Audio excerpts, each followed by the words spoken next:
motherfucker, you can't have my cornbread. That's for damn sure. Because if you try to take my cornbread, part 2 of my killing spree gonna begin up in here on your ass right now. If you think about my cornbread, get the taste out your mouth. That's for damn sure. Now fuck him. Fuck that. Because I'm from New York City, goddammit. Nobody take no cornbread from me. That goes for you and any other you motherfucking farmers wanna try some shit. You fuck around with me, it's gonna be consequences and repercussions.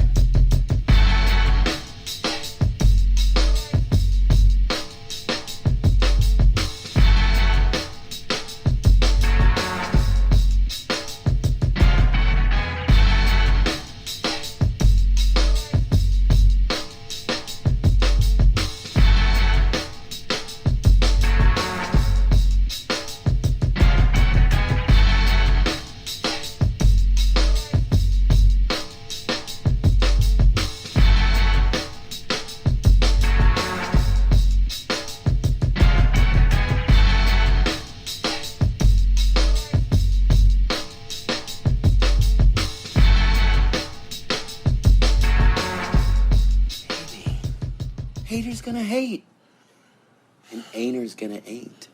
That is not an actual thing people say. Yo, what's happening? What's happening? Trey Frazier. This is Maestro Styles. Welcome to another episode of the Barbershop Sports Talk Podcast on barbershopsportstalkpodcast.com. We appreciate everybody for tuning in. Make sure you follow us on Instagram at Barbershop Sports Talk Podcast. You can follow myself at Maestro Styles. You can follow Trey at Trey Frazier on Twitter. You can follow me at Maestro Styles. You can follow Trey at Barbershop SPOR2. Make sure you're liking the Facebook page and make sure that you subscribe to the YouTube channel. Trey, what's good, man? Man, all's well, man. Glad to be on tonight, man. And we got a lot to get into. But before I go any further, man, I just want to give a quick shout out to one of our contributors to the show. Some of you guys know him by Fame Up the Prospect. Other people know him as Fane Rothstein. You can check him out on Twitter. He does all the sports betting stuff. But today is his birthday. Happy birthday. So I just wanted to wish Fame Up at Prospect or Fane Rothstein a very happy birthday today, man, and be safe in those streets too, man. For sure.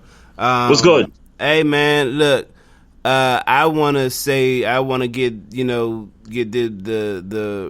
I guess the non-sports negatives out the way. Rest in peace to Devon McNeil. He's an 11-year-old kid who was killed in Southeast over on 4th of July. Actually lives pretty close to where my family from. He went to Kramer. I don't know if you remember Kramer, but it's the middle school around the corner from my grandmother. Young football player. I know. Yeah, he got hit in the head on some senseless bullshit that's going on in the city. So I definitely want to say rest in peace and send my regards to the family. And secondly, man, Breonna Taylor's killers are still free, man, and I want to play my part in making sure that that's known, that those cops are still on the streets. Yep. Arrest those guys, please. Yeah. Whoever. Yeah. Please. Yeah, that's messed up. What happened to the young 11-year-old kid, man? I did hear some things about it. It happened last week, right? It happened Saturday. They was Saturday. He was actually at the anti-violence cookout, and on Cedar Gardens, and some folks ran through, started shooting, and he got hit. Damn. Yeah, shout out to the families, and rest in peace to the kid, man. For sure. That's messed up. For sure. All right. So obviously, because let me before you move on forward here, because before the Mahomes deal broke yesterday, right? Mm-hmm. I was hoping that we would try to figure out, what was, the news story of the sports news of the week. And I would have loved to have opened up with what's going on with these HBCUs and these kids starting to gravitate towards these HBCUs. And we'll talk about that, later in the show. But Patrick Mahomes just brought the hammer down with this new contract. and it's got everybody talking, it's got everybody buzzing, and the richest sports deal in the history of sports. Am I correct about that? You are correct. Yep. 10 years, $503 million. 503, 472, I want to say, is guaranteed. And I mean, obviously, it's an extension, so this is actually more of a 12-year deal than a 10-year deal. Right, because it's got 2 years left. It's got 2 years left on his contract.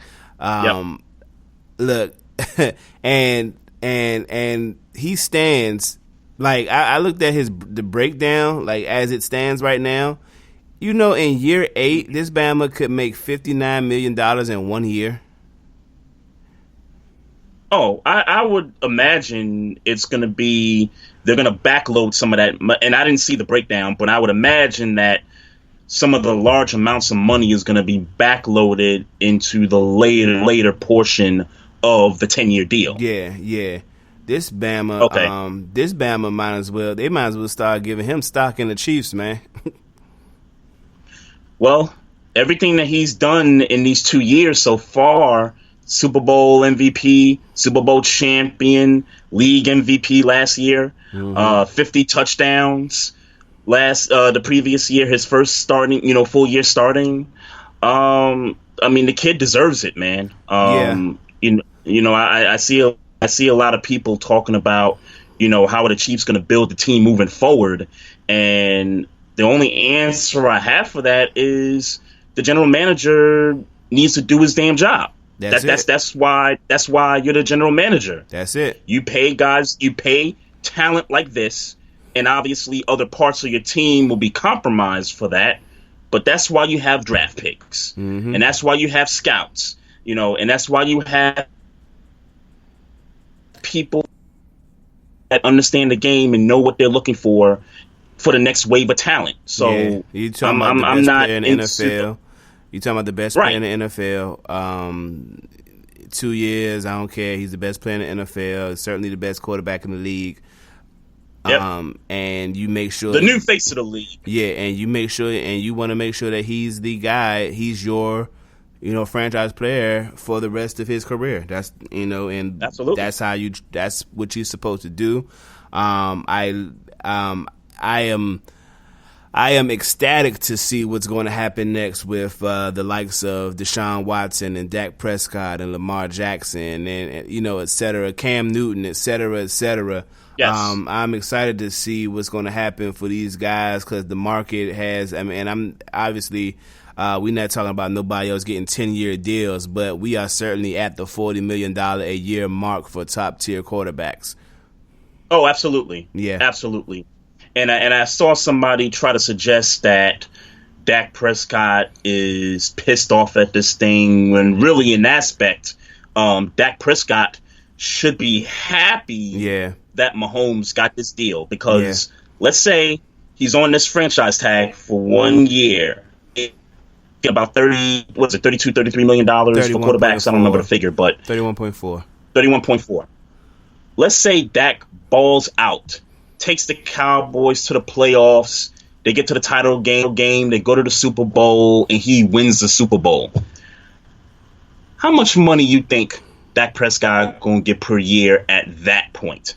At that point, he's going to be the guy that's going to set the market again for quarterbacks. You think you think he would demand a higher number than Mahomes? If he wins the Super Bowl, yes. Wow. And I'm not talking about the years per se. He could get a 6-year deal that's worth $320 million. That's almost like the average of about a little over $50 million per year. Mm-hmm. Yeah, and that's only if he wins the Super Bowl. Sure, I don't know if he gonna be able to push Mahomes' numbers after the Super Bowl, but he's definitely gonna be in that. Like I said, he's definitely gonna be like if the market is 40, and I'm not saying that we haven't determined that yet, but if the market is 40, he's definitely in the right situation to be like, all right, I want 42, I want 43. Yeah, this is a great situation for not just Dak, but Lamar Jackson, and pretty much whichever quarterback can win the Super Bowl next year of that young group. Even if you even if you want to throw in a Sam Darnold or a Josh Allen or a Baker Mayfield, if you want to throw those guys in the mix, then fine. But strictly most of the best in the league. Deshaun Watson, Lamar Jackson, Cam Newton on the 1-year deal. This is an opportunity, and these guys should be thanking Patrick Mahomes for this, because whoever can get through the Chiefs, if you're in the AFC or if you're in the NFC, you get to the Super Bowl and you ball out and you host that trophy, and it's a contract year, or if you're almost close to getting a new deal, there you go, cha-ching. There you go. It's a win-win, man. It's a win for everybody. It's a win for every quarterback who got an opportunity to step up and be the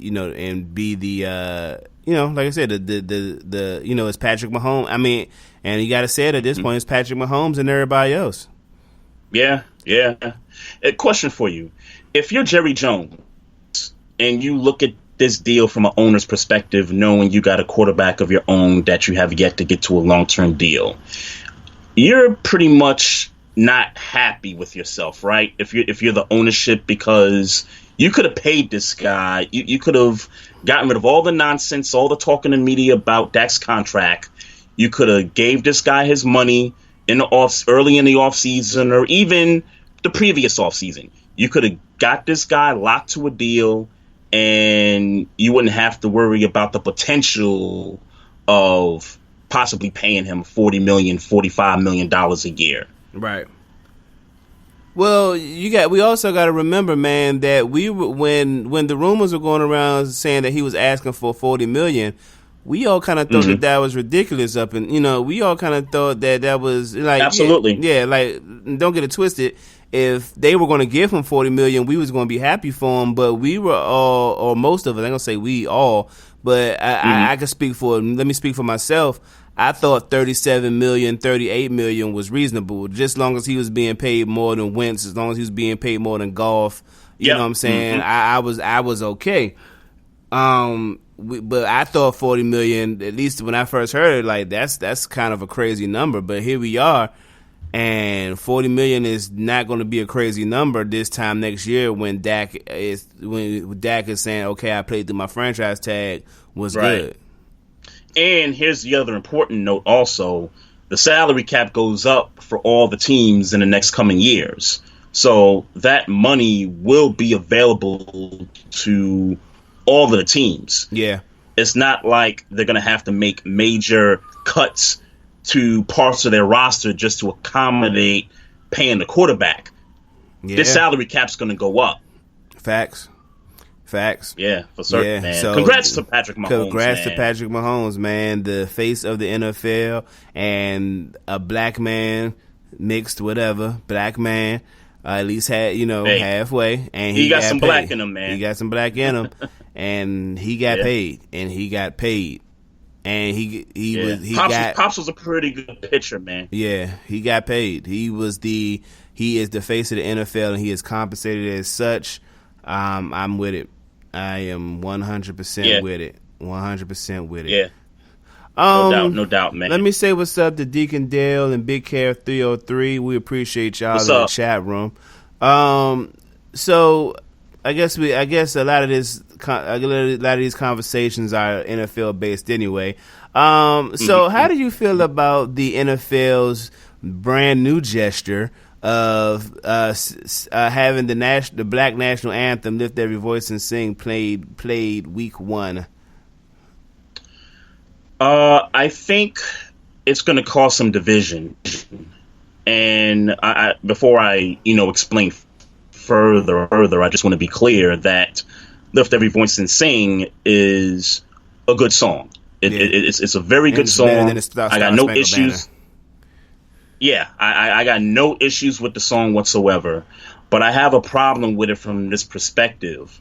So you're going to play Lift Every Voice and Sing, and then you're going to play the Star Spangled Banner. So you're going to have white folks, which is going to be the majority of the stadium, that are going to kneel during this song. And then when the Star Spangled Banner plays, then all the black folks are going to kneel, for the Star Spangled Banner. Right. And that's going to create more conversations. It's going to create more diversions. It's going to create more division than, what we're experiencing now.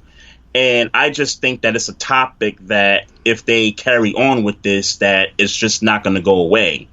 And I appreciate the gesture with the NFL. And not to get off on a tangent here, I do appreciate the culture of painting Black Lives Matter in the streets in all these big cities. I appreciate the changes within the police departments. I appreciate that white folks are coming out as allies and, standing with us, and everyone that is still marching in the streets. And let's be clear, Cats is still in the streets marching and protesting, and you see less of it on TV, but it's definitely happening. It's definitely happening on the streets. That's a fact.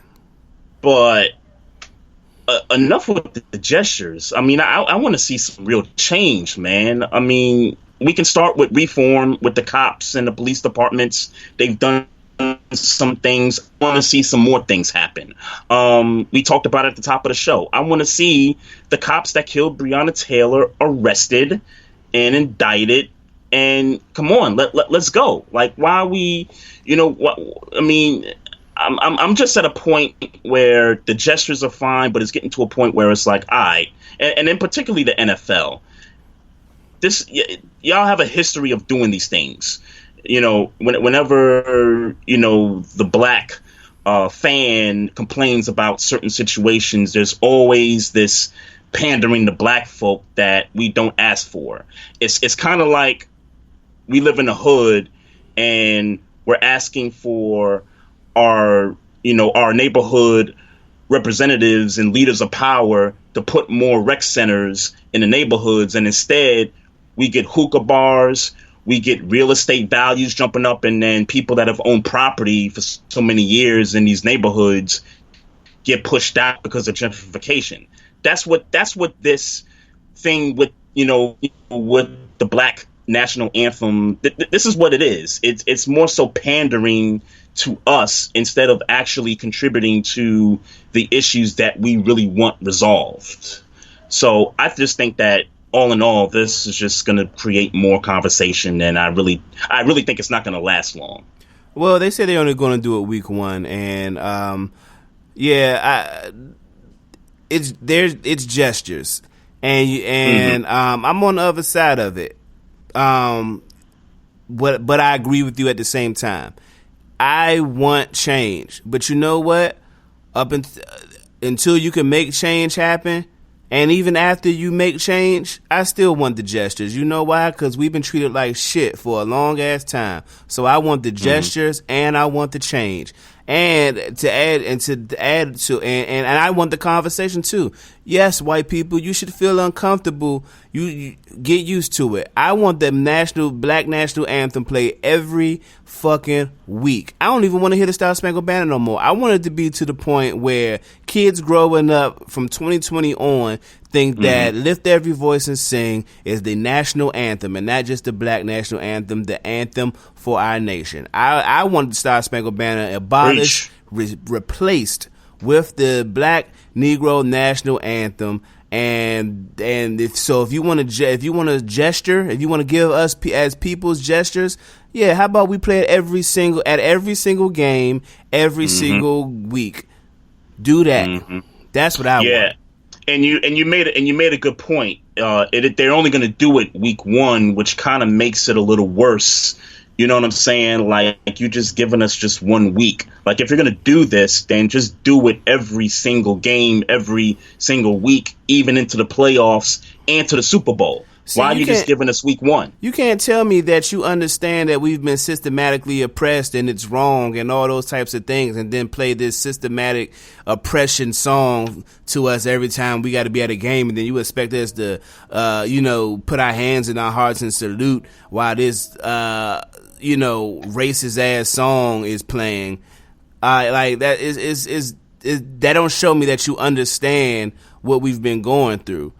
We need, just like y'all starting to kick down Confederate statues and, flags are being banned in NASCAR and all those things. Nah, get rid of the song. You know what the song stands for. We know what the song stands for. It's not about patriotism. If it's not, it's at least not about the patriotism that you say that you guys want to have now in 2020. So get rid of it. What do we need it for? Why get rid of it? Change is good and it's inevitable. I don't want to hear the Star Spangled Banner no more. I want to hear Lift Every Voice and Sing. I'm with you in a sense that they should just not play the national anthem altogether 100%. I want to make a note about this because I think this is important. The United States military pays the NFL every year so that they do their ceremony with the flag and everything, and the aircrafts fly over the stadiums and stuff like that, and then they do the national anthem and stuff. I would imagine that, and I'm not talking about the song per se, because I think you can get rid of the song and you can still cater to the United States military at the same time. Yeah, you don't necessarily have to play the song. What's wrong with just every voice and sing? Why is that a patriotic song? Right, but even if I'm just kind of making a point here, even if they don't play either song, you as the NFL can still cater to the United States military if it's about not wanting to lose that revenue from the military. Because to me that's probably a hard ask of the NFL, and I don't know how much money they get off of that. I don't know, what the numbers are when it comes to that. All I know is that when the NFL invests in something or they're being paid to, for someone's services to be rendered, it's kind of a hard thing to ask of the NFL to just say, okay, we're going to stop taking this revenue from a particular entity. But as far as the song's concerned, they can scrap the Star Spangled Banner regardless of what they do as far as their dealings with the U.S. military. Play Lift Every Voice and Sing every week. Every week until the championship. And fly your planes and hold up your flag. Yep. Do all those things to lift every voice and sing. Why?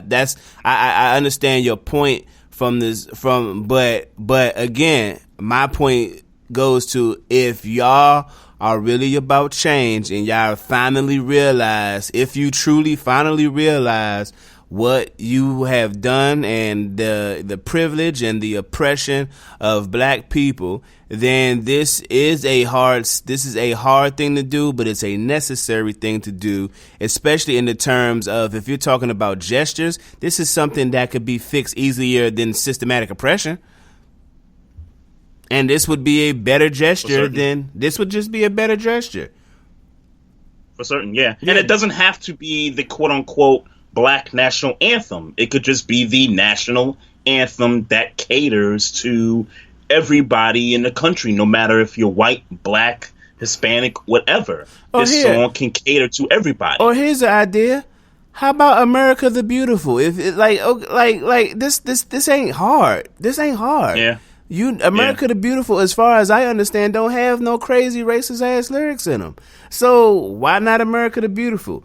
Yeah, that's an easy sell. That should be easy to make a change there. The Star Spangled Banner should be abolished, not only from sporting events, but from however you could delete it from being a patriotic, the song of the nation, the national anthem. I'm sorry.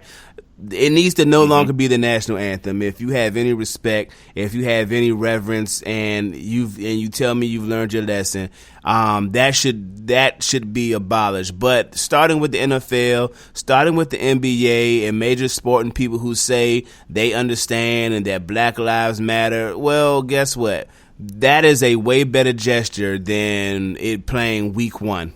That's just a better gesture. We would appreciate that gesture. Yeah. They got to play it every week, man. Every week. They really do. Every week. They They really do, man. And if that means, and if you can't, and if there's some type of a contract where you have to play Star Spangled Banner, okay, that's fine. But you got to play Lift Every Voice and sing before or after every game. And I don't care about your racist, oppressive ass insecurities while you're at the sporting event. Hey, don't come. But it shows you that we got a long way to go if they start to play this song and, mostly everyone in the stadium is kneeling. That shows you, we got a long way to go. And here's another thing, man. I just want to, side note this, right? So they took down Columbus's statue here in Baltimore the other day, right? So they wrapped the statue with rope. They pulled it down. They threw that thing in the Inner Harbor. And I got to tell you, bruh, you had some white folk out there trying to reel that thing back up from the water.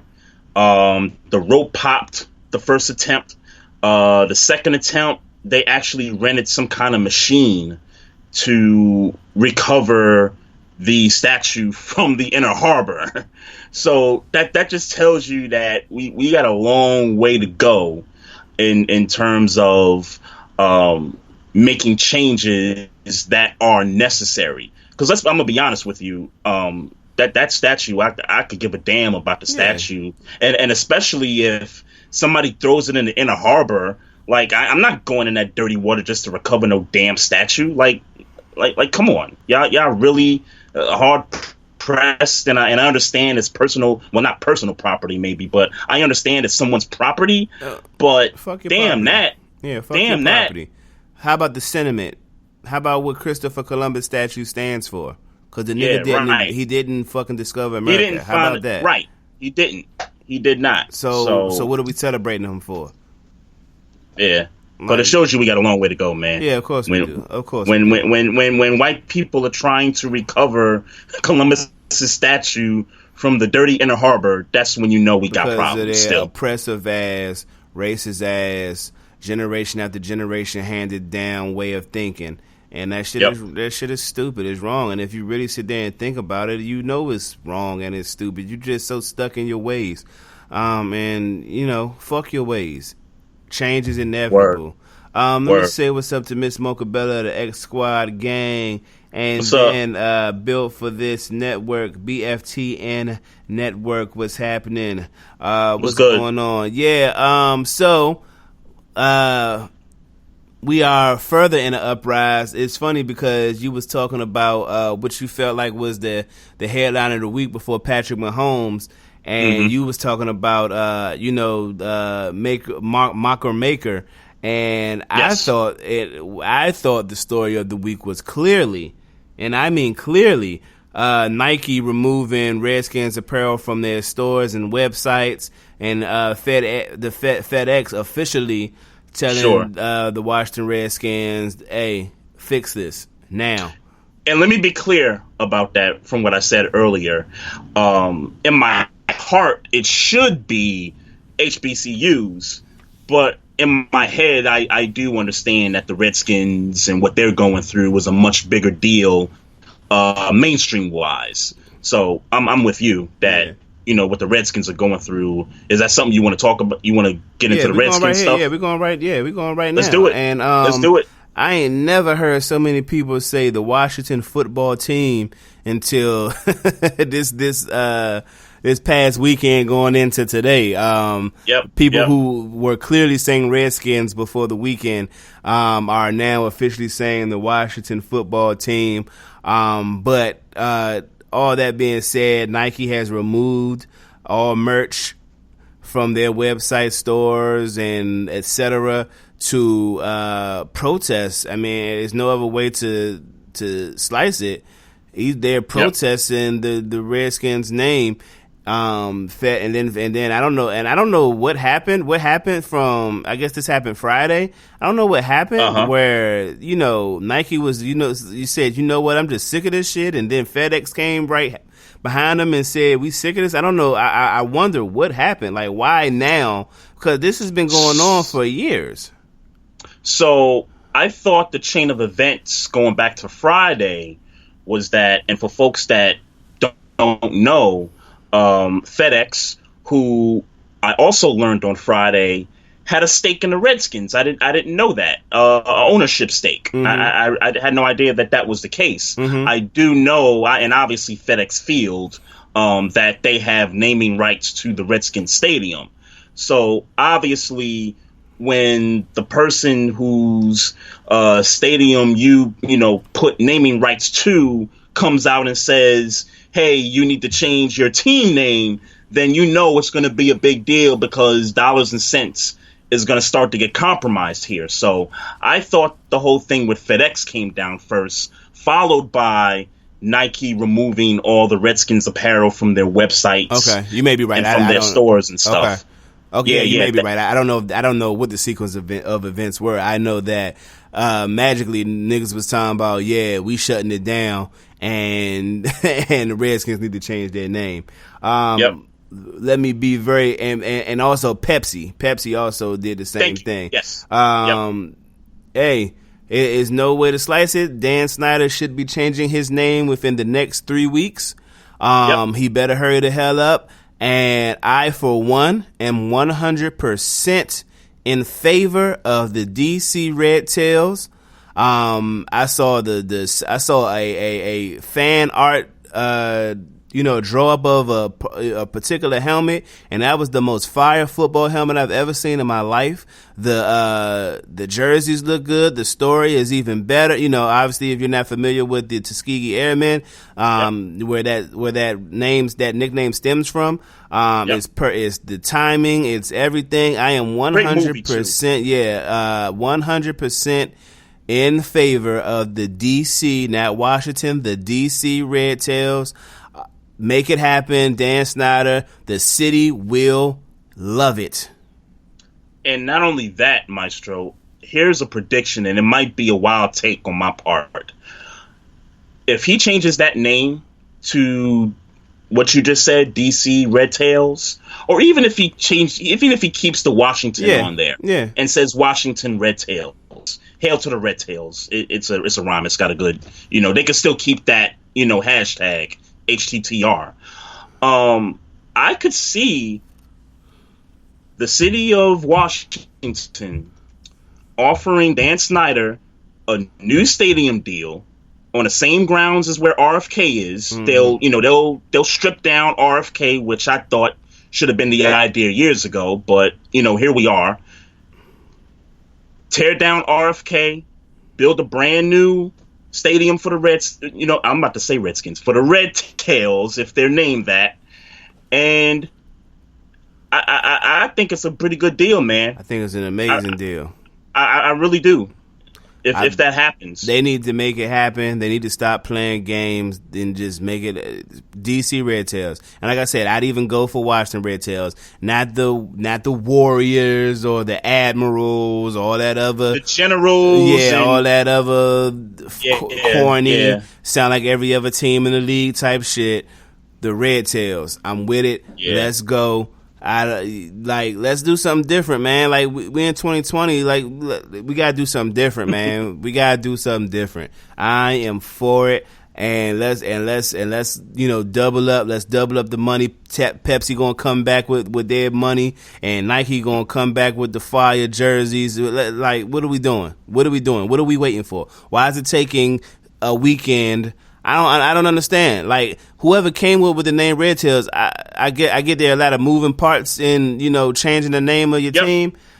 I don't see why this isn't getting rushed. I feel like if it happened on Friday, by the time we were recording this episode, we should have been talking about the DC Red Tails. Should have been talking about copping some new, Red Tails paraphernalia or something. I am not a Washington Redskins fan, but if they change their name to the Red Tails, I will indulge in at least a helmet to keep around the house as a souvenir, because that would be some historical, legendary shit. But then I'd have to get a Steelers one right after it, because I can't be having no Red Tails merch, and I'm not a Red Tails fan, and not have no Steelers helmet. So, but I would definitely get it, because that would be some legendary shit. Yeah, somebody on Twitter said the only way I'll support the name change is if they switch the Redskins to the Bullets. And obviously, folks understand in DC, another team went through a name change from the Bullets to the Wizards. So, the Redskins now going through a name change as well. I'm here for it, man. And I agree that it shouldn't take a team to talk or discuss the possibility of a name change. Like it shouldn't really take that. Like this is a no-brainer when it comes to business. No-brainer. This is a and no-brainer. when one of your sponsors, particularly the people that you got the stadium named after, tells you to change the name, you better change the damn name. Like there's nothing to discuss. I mean, and check this out too, because this whole thing has started conversations about other sports franchises possibly changing their name as well. The Cleveland Indians have had discussions about changing their name because, they got rid of the Chief Wahoo logo a few years back. Right. And I guess there's still something with just the name of the team attached to it. So maybe there's opportunity for the Cleveland Indians to explore changing their name as well. And then you got the Chicago Blackhawks in hockey, the Chiefs, the Atlanta Braves. Yep. In terms of that kind of what do you call it, towards the Native American community. Yeah. And even though those other teams, and even the Florida State Seminoles, I forgot about them too, because that's a team that also is getting some backlash for possibly changing their team name as well. So you combine all that, and I think that down the road, and in particularly the Cleveland Indians, they're definitely gonna, explore changing the name. But don't be surprised if a few years from now, those other franchises I ran off, they might go through something, in terms of a name change themselves, something similar. Absolutely. Mm-hmm. Yeah. Let's say the Cleveland Indians, let's say Progressive Field, because Progressive owns naming rights to that stadium. Mm-hmm. Let's say Progressive comes out and is like, hey, Cleveland, we don't like Indians because it's derogatory towards, or it's disrespectful towards the Native American community. You need to think about changing your name. Yeah. What you think Cleveland gonna do? Go to State Farm? Word. Nah, but I heard that joke when FedEx, when it was announced to FedEx, I heard somebody say, well, they better see if UPS is hiring. But yeah, man, they should change the name. Look, it's a name. You know what I'm saying? It's a name. Yep. Like I don't understand why people make such a big deal out of it. It's an offensive name to the people who patronize your product, or to some of the people who patronize your product. Just change your name so they can continue to patronize your product without feeling, offended. Yeah, there have been other franchises in the history of sports that have changed their name in the same city. Right. I mean, the one that comes to mind is the Oilers and the Titans when they, went to Tennessee. They were still the Tennessee Oilers, and then they changed it to the Titans. I mean, there was no controversy behind it, but they said, we're just going to change the name because Tennessee Titans sounds better than Tennessee Oilers. It was just that simple. Yeah. Washington Red Tails sounds dope right now.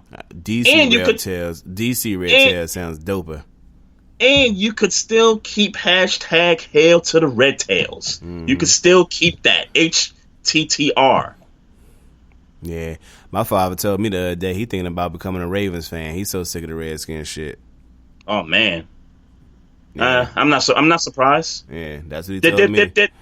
There's been a lot of that happening over the last 10 years or so. The losing on top of the arrogance, and you know what I'm saying. It's just get your shit together. Let's remember, we documented this on many episodes ago. We talked about the situation where they went overseas with the cheerleaders, and they tried to take their passports from them because one of the cheerleaders wanted to fly back home. So, there's an incident there, and then there have been many other instances and incidents that took place within the organization. So, yeah, I don't blame your pops for, wanting to, jump ship. Yeah. Come to a winner, man. I welcome that. Let your pops know that, man. I bet you. I'll be sure to relay the message. We winners over here, man. What's up? Let me say what's up to BS3 Radio, man. Appreciate you joining the chat. So to the good shit, I guess. Well, that's good shit too. I ain't gonna them pulling their money to make the Redskins change their name. That's good shit too. McCord Maker, who is a 5-star high school athlete. I don't know where he's from. But he was getting offers from schools such as Kentucky and UCLA, top flight schools, colleges. He has turned down all of those high profile schools to come on to DC and go to Howard University, where he's going to get an excellent business education, and he's going to play basketball for the Howard Bisons next year. He has committed. He is also supposed to be on First Take or ESPN something on today's the 7th, so on Thursday the 9th. To announce his decision on ESPN and explain why he's making this decision. Shout out to McCord Maker. He also went on social media somewhere and was like, it should be him to make the first move. And he called out Mikey Williams. I don't want to say called out, but it was like, he hopes that the likes of Mikey Williams joins him. I want Mikey Williams to come on to Howard with McCord Maker. Right. Bring one more big dog with Mikey Williams. I don't know because I'm not super familiar with the high school pool, but bring three of them dogs over to Howard. We automatically going to the tournament, and let's see what happens, man. And even if it's not Howard, select another HBCU. Yeah, it's still a great story. But I'm campaigning for my city right now, Howard. I understand. And more than that, it's time that we build NCAA super team, and it needs to come from an HBCU. This is the first domino, right? Yeah. And when that first domino comes and it starts to fall, then it's going to create one effect. And let's be clear: if McCord Maker decided to go to Alcorn State, then I'd be saying, Mikey Williams, you need to go to Alcorn State. But it just so happens that he said, I'm coming to Howard. Guess what, Mikey Williams, you got to come to Howard, Slim.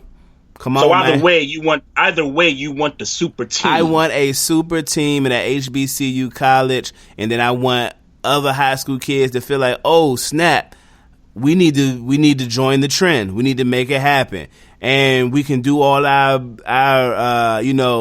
Black excellence protests, not necessarily protests, but demonstrations. We can do all our Black excellence demonstrations at games. All of the things that we love about our culture will be at your school every single game. It's not a section. It's not a section of Black people that do Black shit like at a UCLA or a Kentucky. It's a HBCU. We are with the shit. We do our cultural things, and the white people have to adapt at HBCUs. I don't understand how this has never been a thing that we continue to do. Like, I want to be comfortable if I got to go to school, and especially when they was telling me I can't make money off of my name and my likeness. At least if I'm not going to make money off of my name and likeness, let me, bring me over here where I could be amongst my people. No, that's true, because if you go to one of these big universities where it's majority white people, there's a large percentage chance that you may not be able to make money off your name or your likeness. So if the chances are the same at the university as it is at HBCU, then, what's the difference there? Now it's about being amongst your people. And it just lets me know that NCAA schools are definitely giving kids gifts. I wish you could see my air quotations. Oh, of course. Yeah, and that's all it really is. HBCUs don't have the resources to give those types of gifts, obviously. Of course. But guess what? When McCord Maker and Mikey Williams come through and win the whole fucking tournament, that money will start coming. And as a result of this domino falling, with Maker going to Howard, Sharon Wright Jr., who played at Wake Forest, has announced that he's going to transfer from there to Morgan State to play for the Morgan State Bears, another HBCU here in Baltimore. So we got Howard and we got Morgan State, within the corridor here, getting some top, potential talent. I think it's really dope, man, and I'm looking forward to whoever is going to be that next cat that say, hey, I'm going to go to Norfolk State, or I'm gonna go to Alcorn State, or hell, University of Maryland Eastern Shore. Let's think outside the box here. I mean, these are HBCUs. No matter what state they're in, no matter how non-popular they might be, but I'd like to see some of these dudes come out and choose these HBCUs over these big universities, man. And financially, that's the part, man, where the fruits of the labor is going to come into play, man. Yeah. It's just the money's going to these universities, the media exposure to these HBCUs because of 5-star talent electing to go there. It's going to be dope. It's going to be massive all the way around, man. I can't wait for the next announcement. That's a fact. And hopefully that next announcement is, like I said, Mikey Williams to Howard. Word. That's word. I'm gonna click on this clip it's not clip, but this article I'm seeing in on Twitter. This post I'm seeing on Twitter. Apparently, Deshaun Jackson said some wild shit, or put a anti-Semitic quote from a book on Twitter. I will read it because it's right here in my face. The quote is, Hitler said, because the white Jews knows that the Negroes are the real children of Israel, and to keep America secret, the Jews will blackmail America. They will extort America. Their plan for world domination won't work if the Negroes know who they were. The white citizens of America will be terrified to know that all this time they've been mistreating and discriminating and lynching the children of Israel. Okay, so here's why Deshaun Jackson is getting the backlash. And he apologized, yes, he by did. the way. He did apologize, but here's why he got the backlash. Obviously, folks know about the Holocaust, and they know about Hitler's involvement with Jewish people from, many, many years ago. And this is just one of the quotes that stood out in that Instagram post. And I actually made a copy of the Instagram post that he made on here. And what he was trying to explain was that he was trying to point to the one quote where you said that that they will extort America. Their plan for world domination won't work if the Negroes know who they are. So I did a little bit of research, right? Mm-hmm. And someone on Twitter actually had he had to put maybe 10 tweets together to just kind of, explain everything. Mm-hmm. So these quotes were from a book. I'm going to pull up the name of the book here in a second here. This is from a book, and I think I might have lost the name of that book. I lost the name of that book. But Can anyway. you explain to me what anti-Semitic means? I think anti-Semitic means that it sounds to me like it means you're against another race. I could be wrong about that, but the way that I've seen people use it on Twitter today makes me think that. So anybody else in the chat that has a better definition, go ahead and put it there. But the way I've seen it expressed elsewhere makes me think that it's just hatred against another race. Anti-Semitism is hostility to, prejudice, or discrimination against Jews. A person who holds such positions is called an anti-Semite. Anti-Semite. Yeah, okay, I knew that word. Anti-Semitism is generally considered to be a form of racism. Okay, so can I bring this back, if you will? I'm learning here.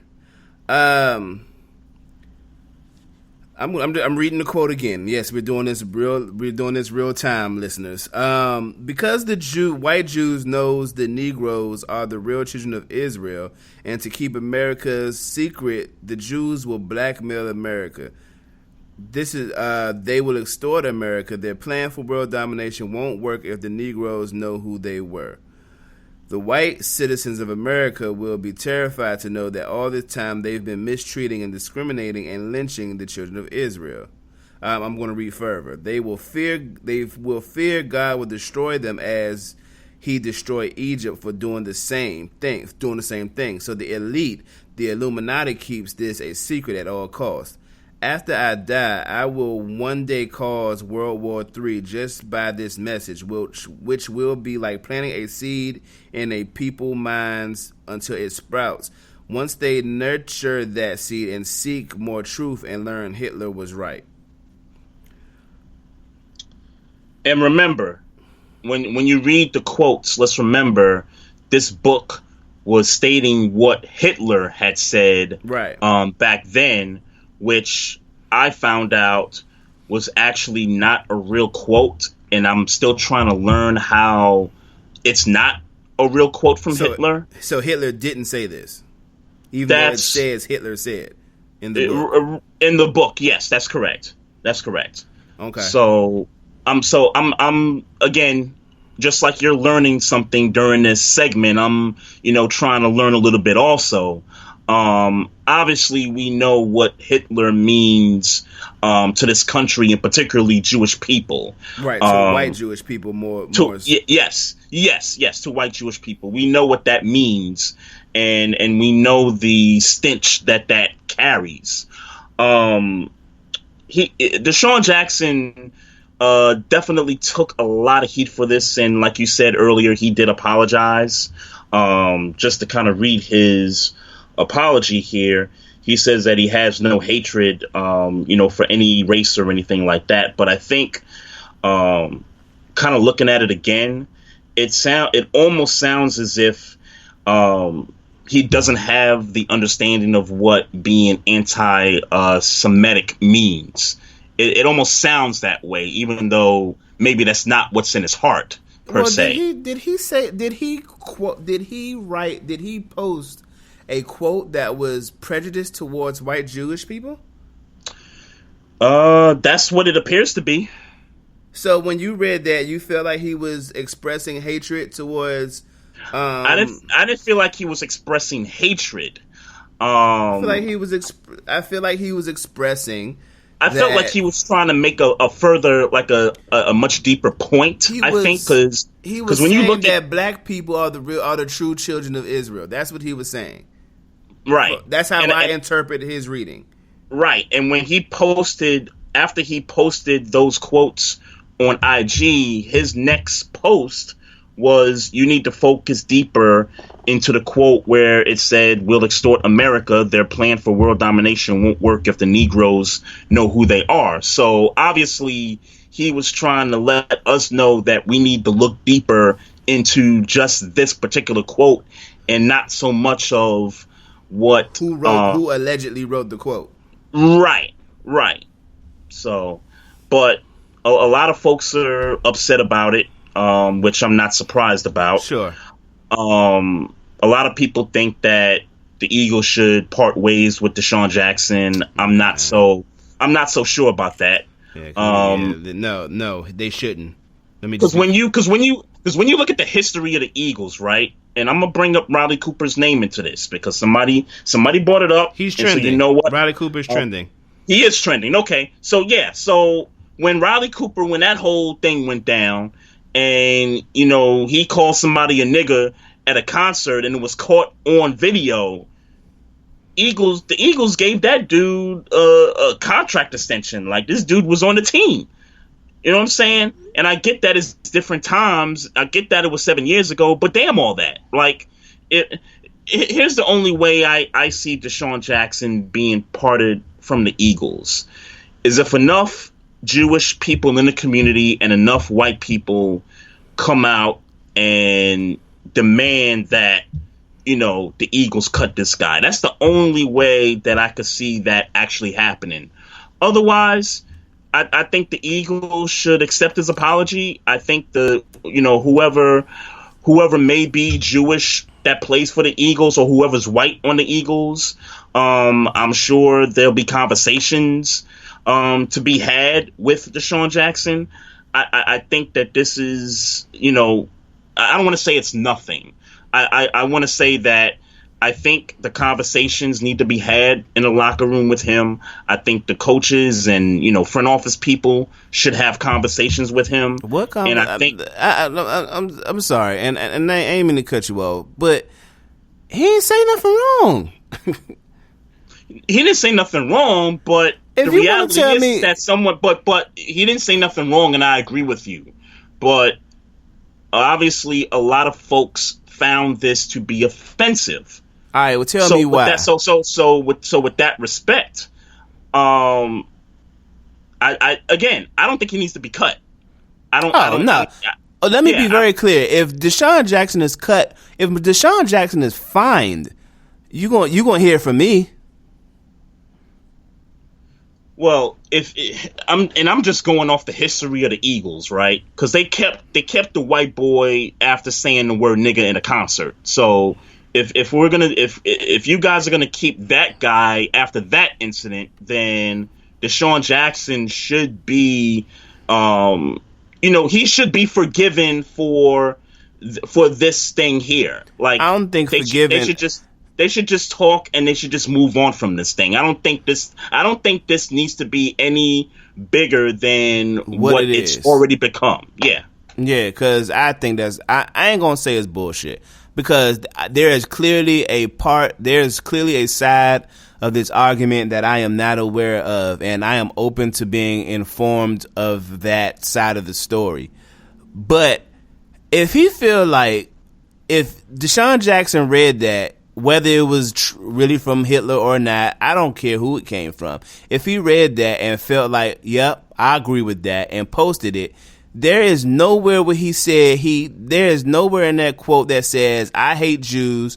There's nowhere in that quote that says, that spews any type Agree.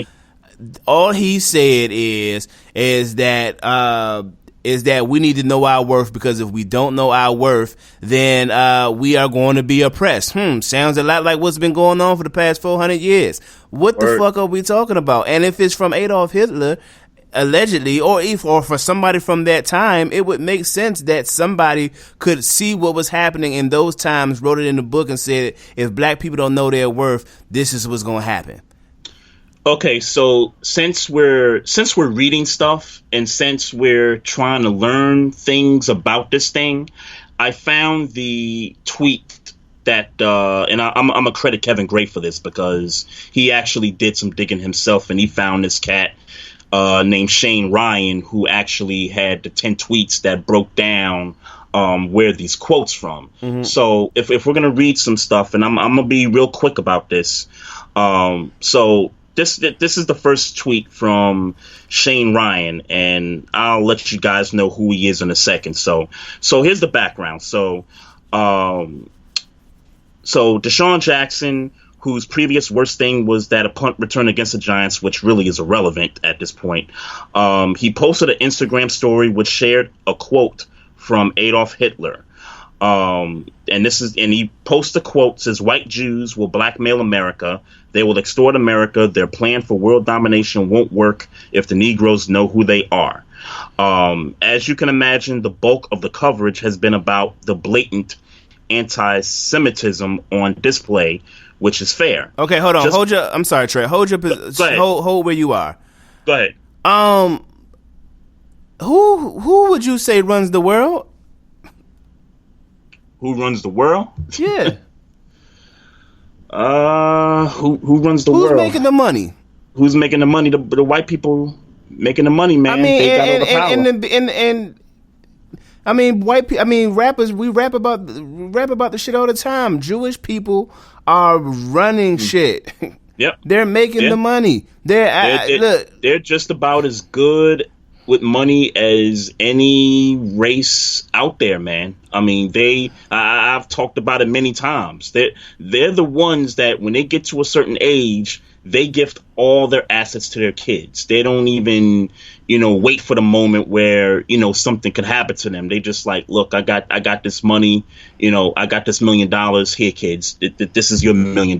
Like, they do that stuff. Yeah, so it's like, I mean, is this so blasphemous to say? And we're looking at black people being at the bottom of the fucking totem pole, and we watching Jewish people. Now, look, if the term blackmailing us is the term that don't work for you, we can change the term if that's what your problem is. But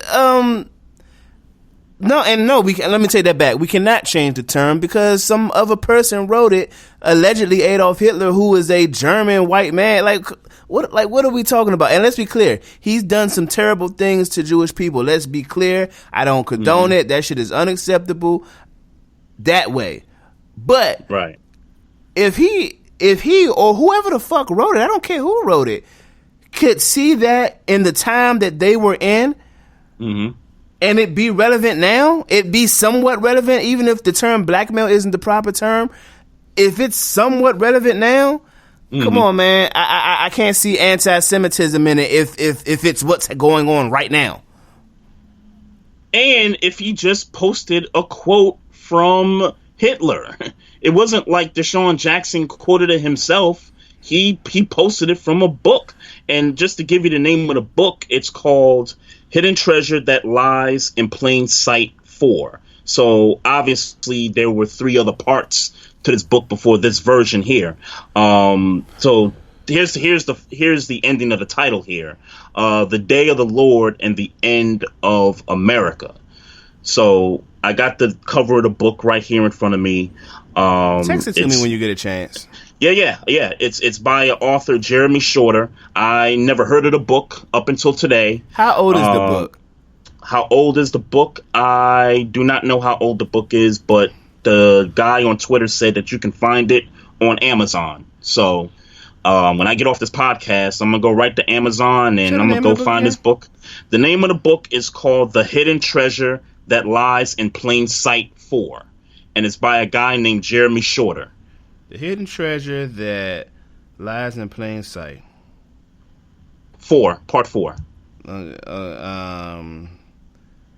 Sure, Part 4. I hope this is a recent book or something. Well, even if it's a recent book, they're clearly talking about something that happened. They're talking about a time that was before this. Okay, so the book is, if I'm reading the Google search correctly, this book is a 2018 book. But they're clearly talking about historical. They're talking about like the 1800s. Yeah, they're talking about the Black Hebrew Israelites, the Black Hebrew Israelite movement. I'm just kind of reading off these terms off the tweet here. African Americans being the descendants of the ancient Israelites, that kind of a thing. So it's some crazy stuff. I mean, I am interested to see, learn further about the book and to learn about the quotes and everything. Somebody needs to just tell me. But I'm just wondering, and again, he took a lot of backlash for this. I'm just trying to figure out why. He took backlash because white people don't like to be caught on their shit. That's why he took backlash. Okay, that is a thought from his reading. That's all it was. That was a quote that he read that was intriguing to him, and he posted it. Quite frankly, not to cut you off, this is probably not the worst thing to be exposed of white people. This is probably not the worst. I think what becomes a smokescreen is that Hitler's name is mentioned in these quotes. I think that's the only thing that is pissing people off. And folks are using the Hitler name to kind of say, hey, this is wrong what he posted. Why are you posting this? I don't get these niggas, man. Again, Deshaun Jackson should be starting for the Eagles week 1. Let's be clear. Let's be clear, Trey. I want to make this. I want to let this be known. If the Philadelphia Eagles cut Deshaun Jackson, you are going to hear Maestro's. You're going to hear Maestro's protest. You're going to hear it. And it's gonna be because the Eagles were pressured to do so. That's the only reason I can think of. I don't give a fuck why it was. If you cut Deshaun Jackson, if you fine Deshaun Jackson, if you suspend or sit him down for a game, a quarter, a minute, you're going to hear from me. You're going to hear from me. Then the Eagles, chances are they might be pressured into doing so, and I'm not going to like it, but that's usually historically how these things go. That's gonna be some bullshit. When teams get pressure, that's what happens. And you want to talk about why you want to talk about anti-Semitism. You want to act like so because he puts down a thought about Jewish people he can't play. He gotta sit down because he talks about a thought, and you gonna tell me that Jewish people don't got power? Yeah, it's crazy, man. But I do want to learn more about this thing though too, like the book. Where it comes from. I'm just trying to get an understanding, man. I'm with you, and I'm with you in a sense that why, what is the problem with Deshaun Jackson making this post?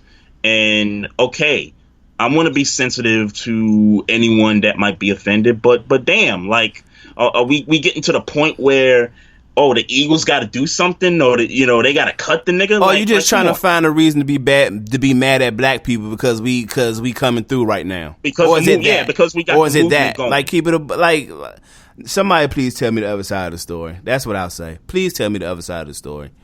Somebody.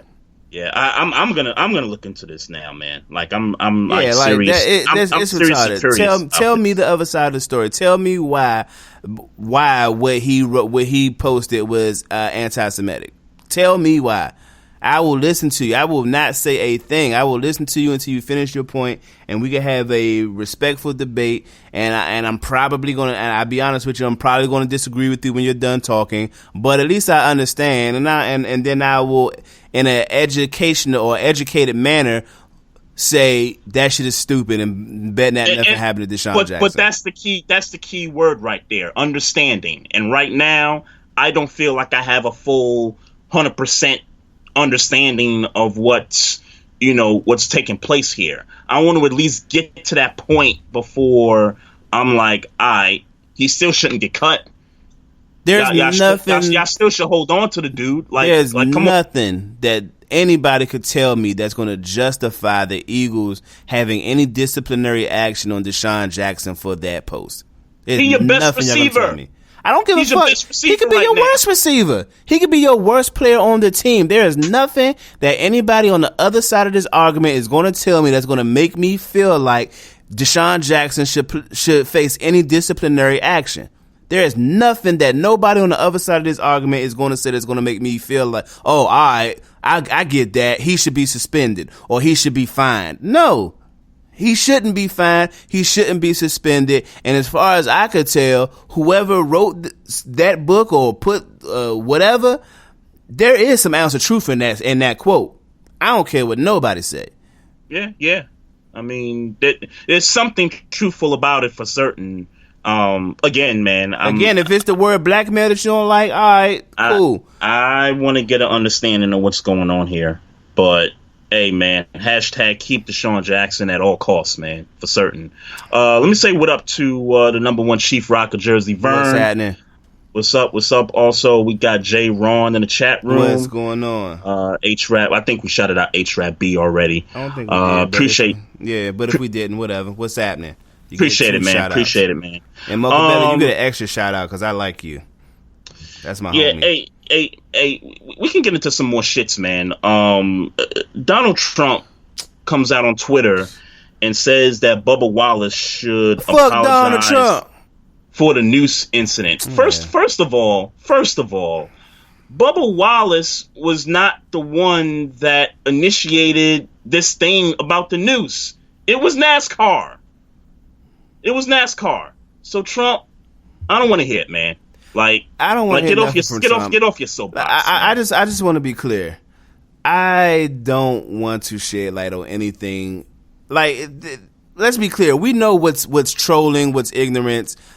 Like, come on, man. Like, what are we? Do we still have to highlight his Twitter account? Is well, this it's still not about for me? Sure. And I get folks are in, so like into what he tweets out, just because he's on Twitter. For me, it's just more about what he said, and what he said was very a troll. It was a troll, but it was also false, because Bubba Wallace was not the dude that instigated the case where the noose was found. So, Donald Trump, if you're trying to troll, if you're trying to just start some stuff like you normally do, then we just not buying it, man. We know what the real story is, bruh. Nah, we already know what went down. He won't really get my attention. Like he don't. I don't care. Yeah. I don't care. I don't care about nothing the dude has to say. I don't. Like, I read it and said, oh, that's interesting of him to say, and I moved on. I wasn't outraged. I wasn't upset. I didn't care, because look, all he does is say reckless things on Twitter for a reaction. Yeah. Chief Rocka says, why was his garage the only one that had it on the door? Because they wanted him to see it. They wanted, exactly. Because they wanted him to see it. Yeah, I wanted to bring this up because I know we talked about this incident a couple weeks ago. So, but yeah, that's really all I got on that, man. That it is false. Everything you said about that was false. So have you heard? And I'm just gonna roll right into basketball here, right? There's this rumor out there, and I don't know how much steam it's got, but the Brooklyn Nets are trying to get in talks with Greg Popovich to, in the future, coach the Brooklyn Nets. Mm-hmm. My fault. And okay, I thought you was playing a soundbite for real, my nigga. No. I was looking for something and that popped up. But go ahead. I think there's some legitimacy to that. And I think because of the people that work for the Nets, Sean Marks, who used to work with the Spurs years ago. I think there's another gentleman that works in that organization tied to them as well. I do think that there's some legitimacy about that.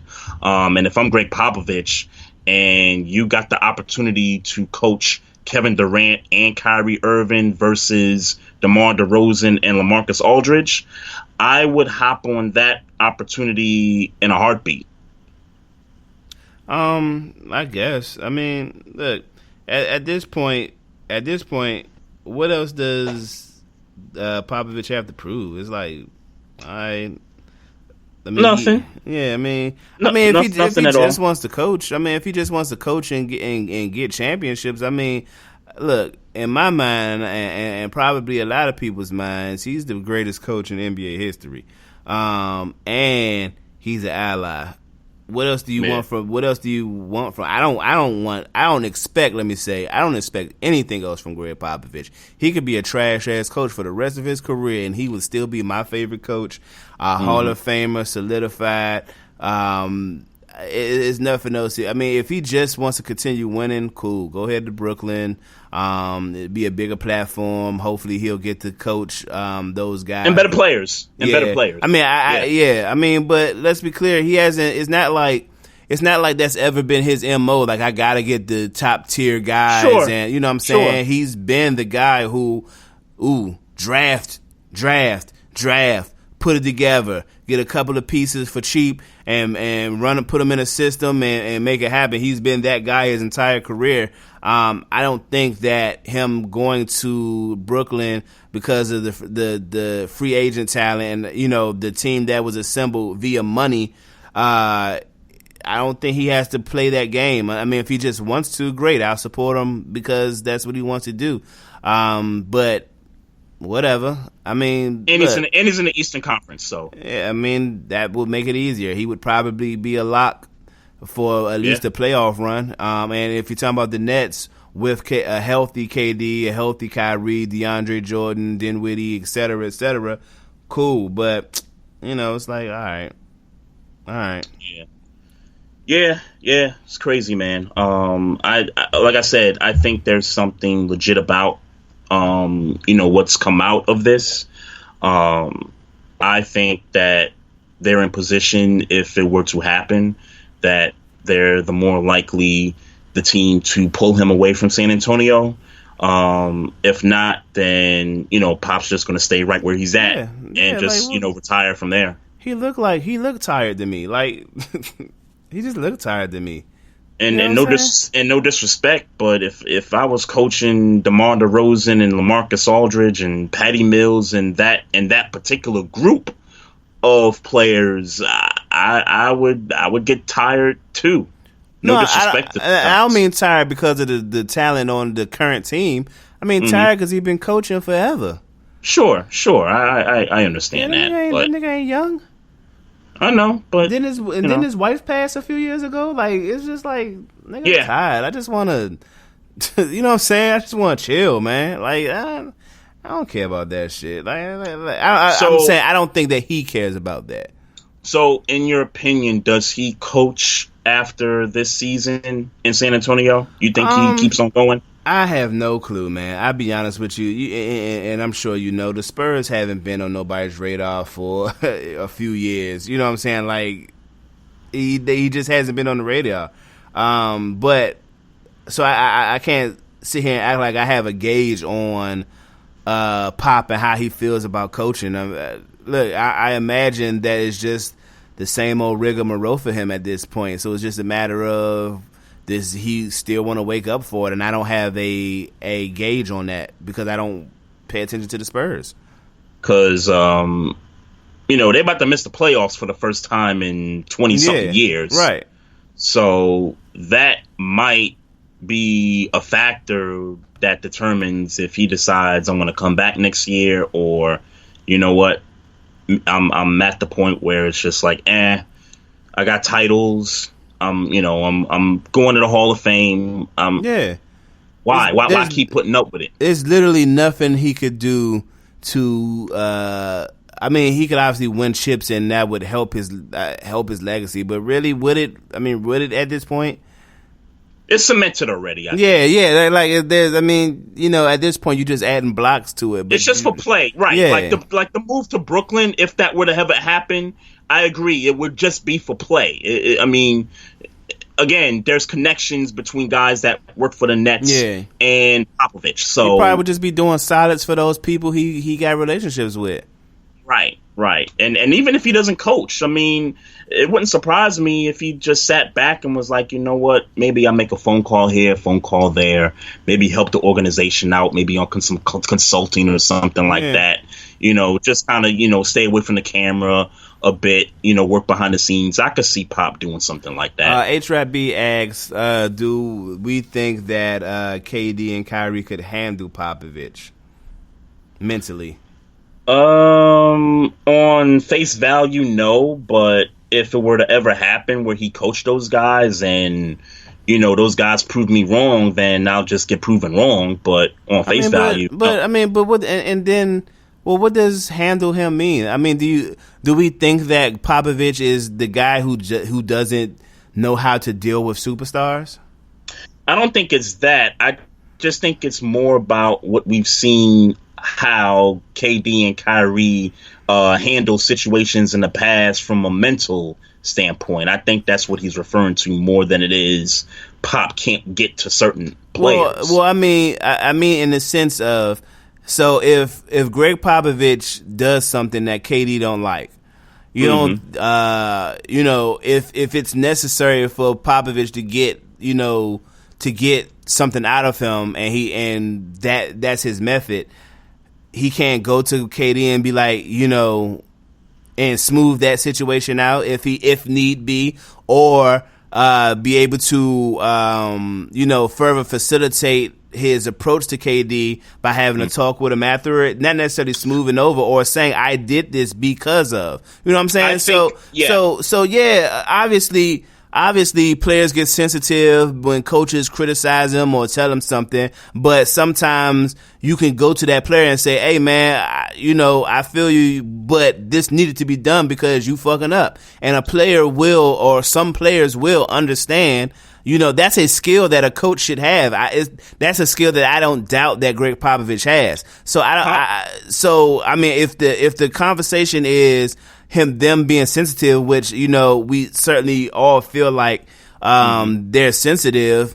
Look, I think a trait that Greg Popovich would have developed in his 20 plus years in coaching is how to relay a message, if not right the first time, or if not efficient. I won't say right or wrong, but if not efficient the first time, then going back and rehashing the conversation where it's effectively communicated a second or third time, and then we're right back to being on the road to championships. I think Pop will say the right things. I think Pop will make the right decisions when it comes to whether it has to do with a rotation or a play that he drew up, or if players don't like what he drew up or whatever. I think Pop.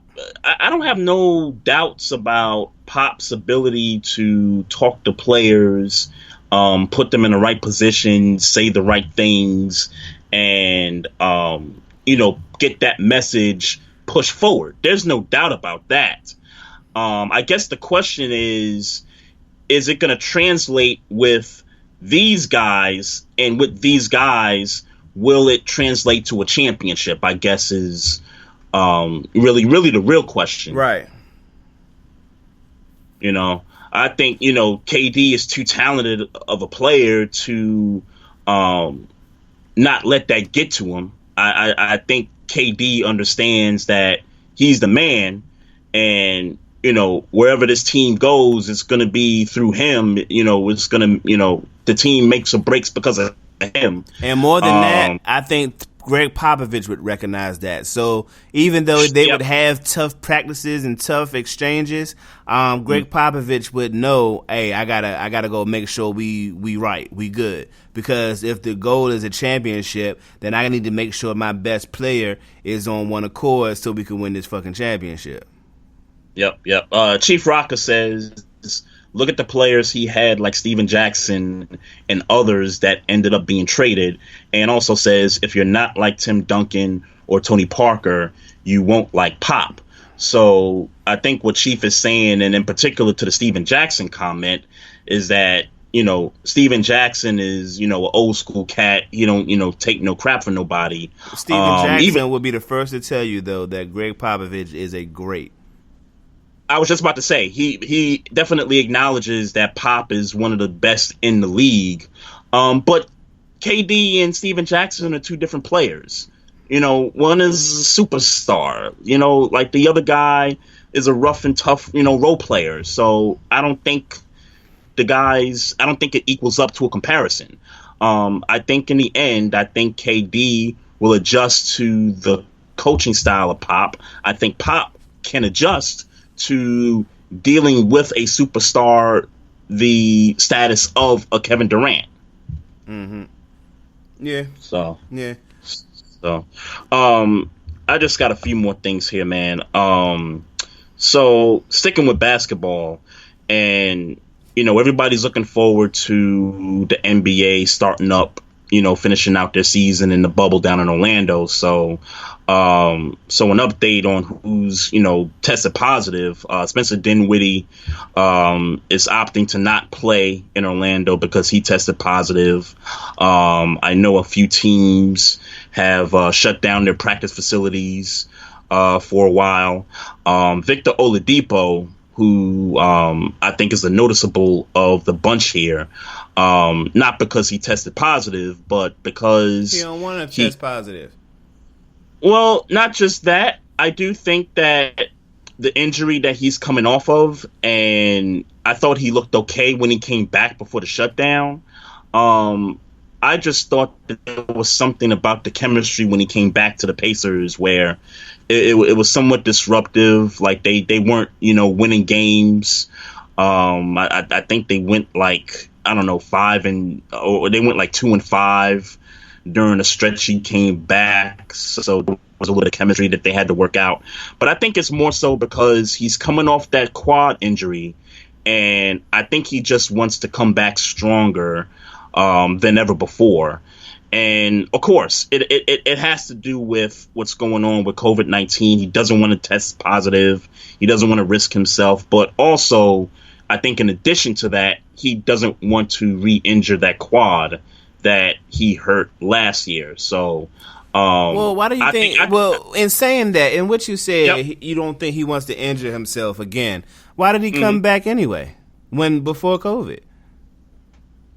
Well, I mean, it could be that he just wanted to, prove that, he can come back, he can help his team. The doctors obviously cleared him to play. So, there was an opportunity to come back, get some games in, be on a minutes restriction and kind of help the team out. I think because COVID-19 and the shutdown comes into play now, and now everybody's in this bubble. And now he's had 3 months, 4 months. Shit, he's rest. Yeah, he's had all this time to sit and rest. He's had all this time to rest, and he could just be looking at this from a different perspective and then saying, you know what, I don't want to test positive for this thing. I don't want to get my family infected. I don't want to get nobody else infected. That's what I think it is. I think it's no. I'm not saying that. I think that's all that it is. You think that's all that it is? I think that's all that it is. I think it's a combination of both. In my opinion, I think it's a combination of both. I don't think he's trying to heal his quad unless he re-injured it during this break. I don't think he's trying to re-injure his quad because for all intents and purposes, before it happened, he was back trying to get back to being 100%. He was cleared to play, and he went to play at least 7 games to your account, where he was playing and trying to get back into a regular rotation as being the best player on that team. And now that he's had rest to rest his quad, and now we're back, and he doesn't even have to play. He might have to play 8 games leading into the playoffs, and then however far he goes to the playoffs, we talking about if he went to the finals, an extra 7. I mean, just guessing, obviously, extra 28 games. So we talking about maybe 50 games, and I'm just overestimating because I didn't want to do the math. 50 games the extra that he'd have to play off of 6 months of rest, and you telling me that you want to rehab, make sure you 100% healthy? I don't think that's the case. I think he just don't want to be down there in that bubble with his family, with numbers of players who are increasingly getting COVID-19. Niggas is still getting sick. Yeah. And it goes back to my argument last week, dog. Like, again, if they play and for all intents and purposes it's happening, I'm going to watch it. But I'm not going to sit here and act like I like it. These motherfuckers are going to get sick. People are going to get sick. NFL too. NHL, everybody. Baseball, niggas are going to get sick. And when they start getting sick and not knowing they're sick, then it's going to pass on to other people. Yeah. Numbers have risen. since these announcements and since protests and like since phase 1s and phase 2s have happened, in certain areas of the country. It's getting like people are still getting sick. This hasn't improved. And now we're going to have it in Florida where the COVID-19 shit is going crazy at? Yeah. It's crazy, man. It's real crazy. But I don't want to harp on the Oladipo thing too tough. But I do think that if you're the Pacers and you somehow get this season back up and running again, I think it kind of sucks in a sense because I think weeks ago we talked about the Pacers in a sense that, with the whole Paul George thing, you brought that topic up about how they don't want to spend the money for marquee talent or something to that effect. Mm-hmm. I can't remember exactly what, but if you're the Pacers and you got a young team that's been on a 3-month layoff and you got the opportunity to get your best player back on the court in this kind of setting where there is no home court advantage, everybody's playing on a neutral floor in the same building. There's an opportunity for someone to surprise somebody and come out on top. And obviously moving forward after this, depending on how, we get through COVID-19, there won't be another opportunity. There won't be a greater opportunity like this for a team like the Pacers that doesn't have that, true number one superstar to win a championship. If there was a time for the Pacers, it's right now. It's during this unprecedented time where everybody's playing on the same court. Yeah, that shit ain't happening though. So I agree. You're right. You're right in your stance, but that shit ain't happening. It's not happening. I agree with that. And not only is that shit not happening, but niggas is gonna get sick. And I get it. You want your money. You want to get paid. You want to play basketball. You're tired of sitting in the house. Much like most of the country, people are tired of sitting in the house and they want some sense of normalcy. But look, it just ain't time yet, man. And I hate it. It bothers me. But it ain't time yet. It just ain't. So if they get this season going and everything goes right through these first 8 games and throughout the first couple of rounds into the conference final, who you got winning the whole thing? If everything plays out right in terms of guys, who? The Lakers. Lakers. Okay. Yeah, I'm with you. I'm sorry, I'm sorry. Just because you shortened the season, that doesn't change who the best teams are. The best teams are the best teams because of their play and who they got on their squad. I agree with that. I still think the Lakers are going to win. I just think that the conditions that have changed, I think, are going to affect some of the outcomes in the playoffs, particularly early, in the early rounds of the playoffs. Let's say we get through this, right? We get through this in Orlando and, the Lakers end up being on top. Mm-hmm. I can't imagine that if these teams played in their own stadiums with their own fans, that the outcome or that the path traveled would be the same as it would be under the bubble in Orlando. I just can't imagine that. Yeah.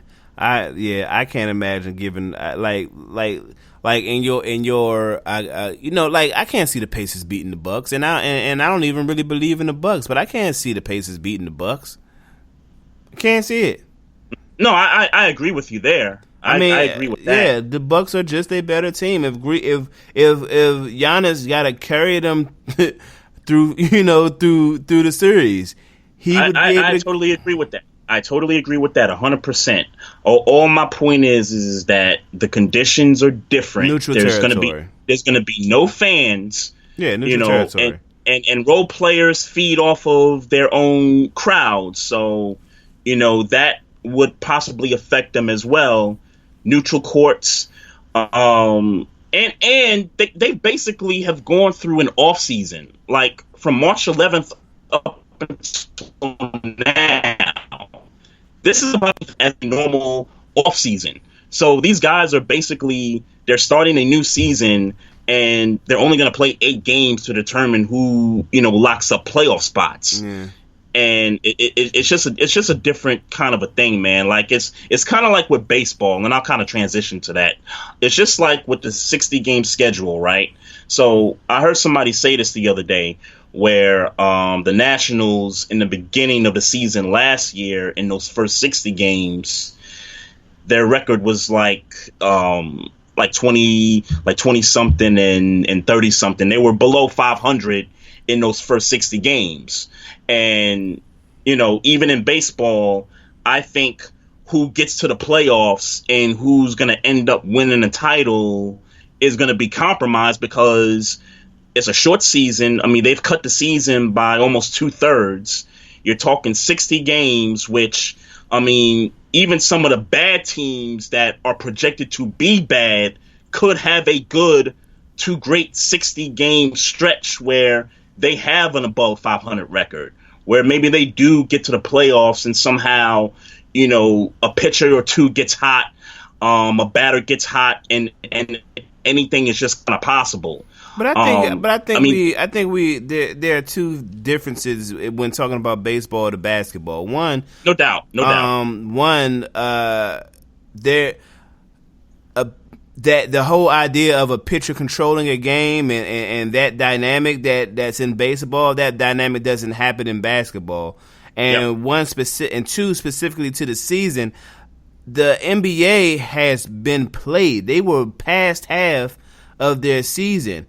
The teams who are the top teams have already established who they are. The middle teams have established who they are, and the bottom tier teams have established who they are. There is not a team that I've seen or heard, or there's nobody in the bubble in the middle or bottom tier of the NBA that we feel like is like, oh, they about to, for instance.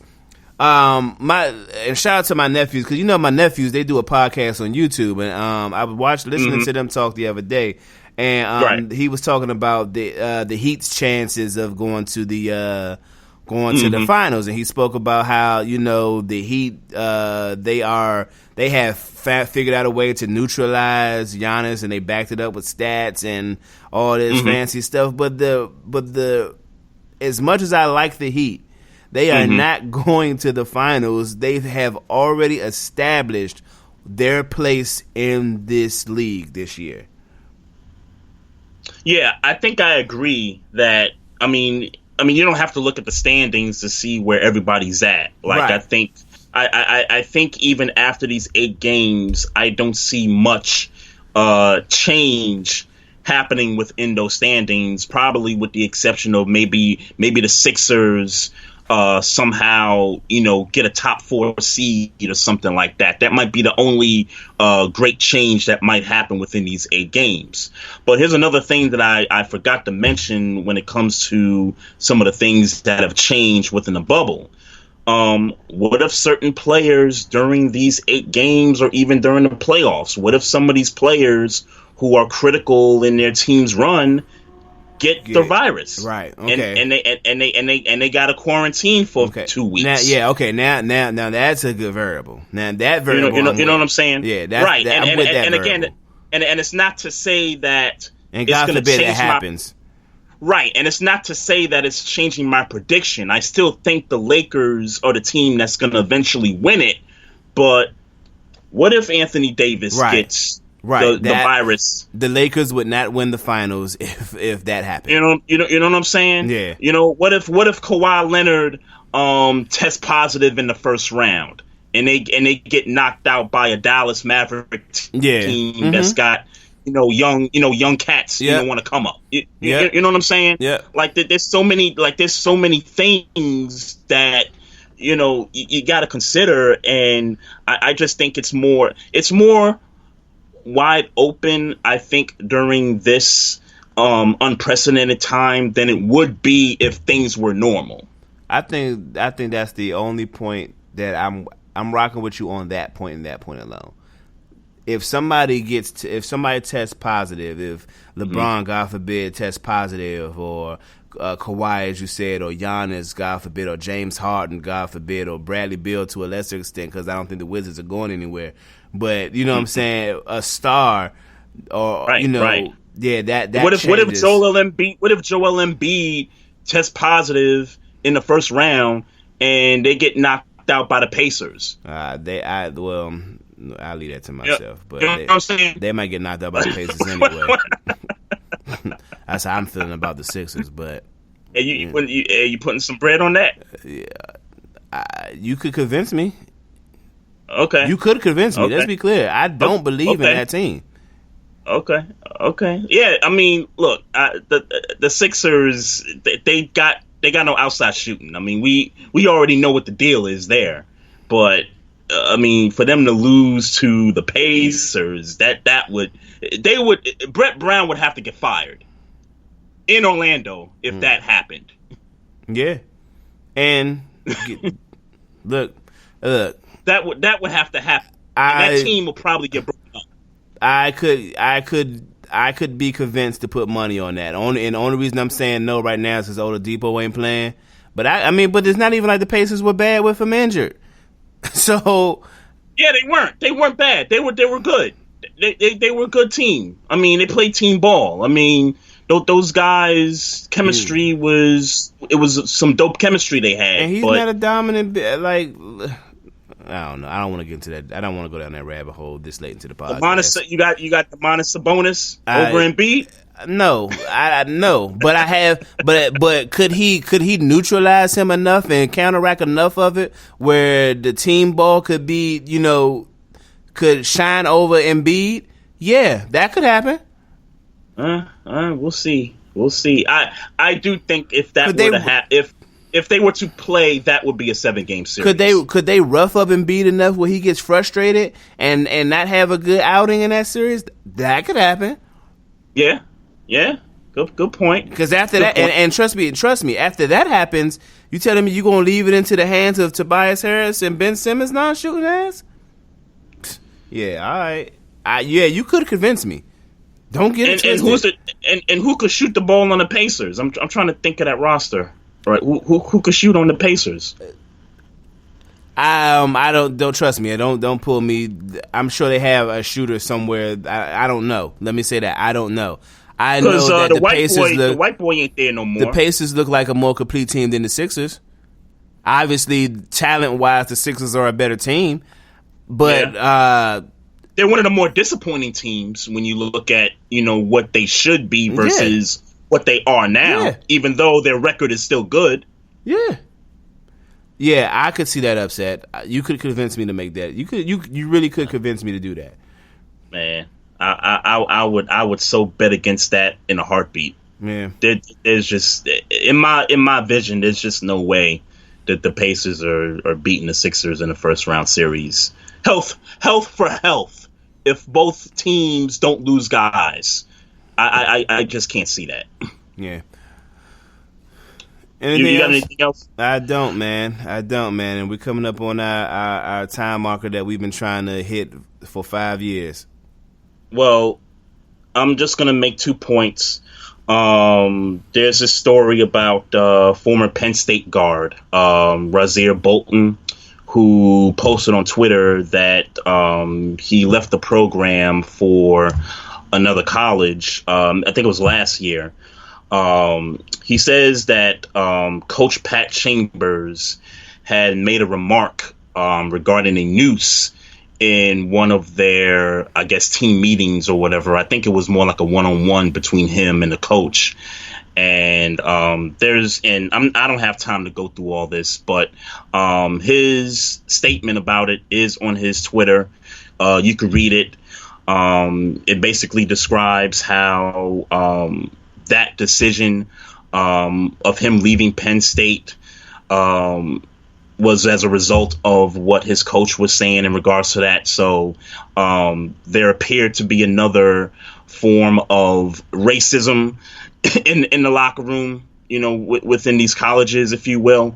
So folks, check his Twitter out, man. I thought it was pretty interesting to read there. So, and one more thing I got, man. I just can't get enough of Maya Moore and what she's done since she stopped playing WNBA basketball, for the last couple of years. Last week, Jonathan Irons officially was released from prison and was met with his family. Yeah. And it was videotaped and everything. He was interviewed by one of the cameramen. Maya Moore stood next to him, very proud. I mean, even she was choked up at, the visual of him embracing his family at that moment. Maya Moore is a legend, just in the landscape of not just sports, but just in the landscape of just social injustice, and the commitment that she made to getting this guy out of prison for a crime that he did not commit, for a crime that, where evidence was not found of him doing what they claimed he did. And so her commitment was just excellent throughout all this, man. And I hope that whether she decides to go back and play basketball or not, that she continues on this path of getting the next black man out of prison for something that he didn't commit. I'm looking forward to more guys who are innocent but were, claimed to be guilty being released from prison. Facts. And she shouldn't come back.